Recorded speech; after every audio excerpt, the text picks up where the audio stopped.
A few years ago, I was about to buy a business, an estate agency, part of one of the biggest franchise groups in the country.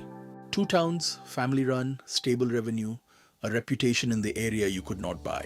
On paper, a clean deal at a fair price, and I walked away. The reason I walked is the single most useful thing I can teach you about your own business.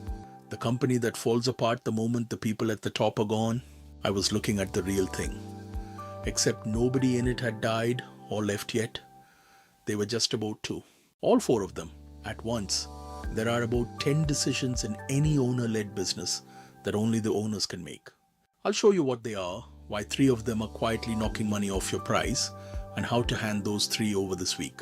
There's a fast food version of all this you already know, and you've never thought about it this way. Hold that thought, it's the whole point. Last week I asked you to do one thing. Write down what breaks if you vanish for 30 days. If you did it, you're holding a list. This week we take the top 3 things off that list and start giving them away. Because in that estate agency, the list was the whole business. If you own a business doing somewhere between 2 and 50 million, built it yourself over years, and you're starting to think about slowing down or selling, this is for you. Especially if you're quietly proud of being the one who holds it all together. Hold on to that pride for a second. It's going to sting a little. And stay with me to the end, because I'm going to ask you one question, and your answer tells you honestly how sellable your business is right now. Here's the number that should bother you. When a business leans on specific people, a buyer does not pay full price. The valuation world even has a name for it, the key person discount, and it knocks somewhere between 10 and 25% off the value.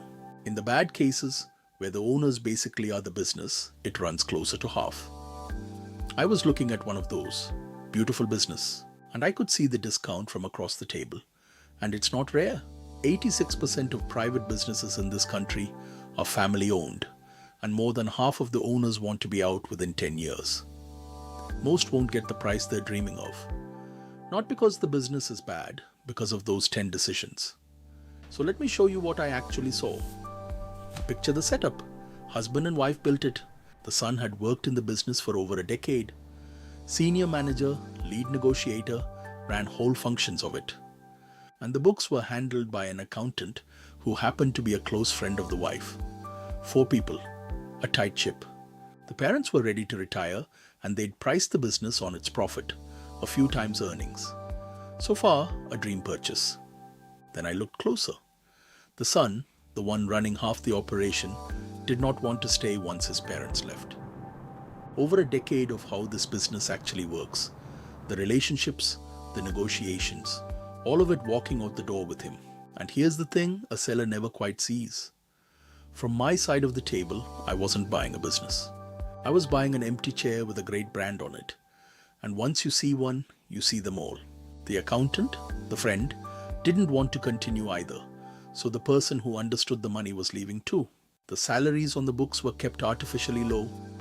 It meant the real picture of the business took real work to find. And the customers. They came back because it was them, the family. The faces people in 2 towns had known for years. Take the family out, and what exactly was I buying? 4 people, 4 heads, and every bit of what made that business work lived inside them. Not written down, not transferable. The profit was real, but the profit needed those 4 specific people in the room. Now hold that against the fast food thing I promised you. 2 brothers ran one burger restaurant in California, genuinely good at it. And then they did something strange. They broke their own gut feeling into steps. Where the grill sits, how long the fries cook, all of it written down. So the result stopped depending on them being there. Then a salesman called Ray Kroc looked at it and saw the real asset. It wasn't the burger, it was the system. Because a system can be handed to a teenager in a town they've never visited. The brothers had built something that no longer needed them. Michael Gerber built a whole book on that one story.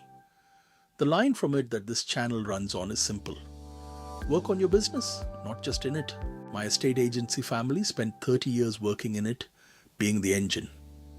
The work that would have set them free was working on it. Because your business has a version of this, even if it's just you. Let me name the 10 decisions that usually only the owner makes. The pricing call, the negotiation, how far you'll bend, the relationship that holds because the client trusts you personally, the hiring yes or no, the quality standard, what's good enough to go out the door, the cash calls, what gets paid and when, the supplier knowledge, the one-off problem nobody's seen before, the thing you do that isn't written anywhere, and the final say on anything that matters. 10 decisions. Now as I read them, count how many are still only you. Now here's what most owners get wrong. They think the fix is to hire a number 2 and hand all 10 over. It usually fails. The decision drifts back to you. You probably tried it. The senior hire who somehow made you work more, not less. Any process that only holds together because one specific person is standing there is already broken. It just hasn't sent you the bill yet. The real problem was that the decisions lived nowhere except inside them. The brothers in California already showed us the way out, and before you tell me your judgment is too complex to write down, that's exactly what the cook said. Because here's where it stops being a document and starts running on its own. You take one decision. The pricing calls say, you write down how you actually make it. The signals, you're not writing a manual, you're catching the gut feeling and pinning it to paper. Now you've got a rule, and a rule can be checked by someone who isn't you. But here's what's changed in the last 2 or 3 years. You can take that written rule and put it into a simple system. The tools to do that, and yes, this is the AI part, got quietly, seriously good. It's a system that's read your rule and applies your judgment when you're not in the room. And it sharpens the more cases it sees. The decision used to live in someone's head, where a buyer couldn't see it. Now it lives in a system that transfers to a buyer in an afternoon. You've taken the biggest thing knocking money off your price and turned it into something that adds to it. Worth more, not just easier to sell. And here's where this goes next. I'll only give you a taste today. You don't capture all of this by sitting in a room being interviewed. The way you make decisions is already sitting in your sent emails and your WhatsApp messages. A system can now read that quietly. I've started calling what it builds the business's second brain. One place that holds how the business thinks, built from what you've already written. If it runs without me and I'm earning the same or more, why am I selling at all? You get to choose from strength instead of exhaustion. So here's what to do this week. Not all 10, 3. Go back to your 30-day list. Pick the 3 that pull you back in most often. And for each one, do just the first step. Write down how you actually make that call. That's the hard part. And it's free. If you want the structure, I've put together a 1-page decision handover sheet. Free, link in the description, no catch. Do those 3 and something shifts. You'll have proof in writing that the business can make your calls without you in the room. It's also the difference between the estate agency I walked away from and the one I'd have bought in a heartbeat. 2 things before you go. First, that number I asked you to hold.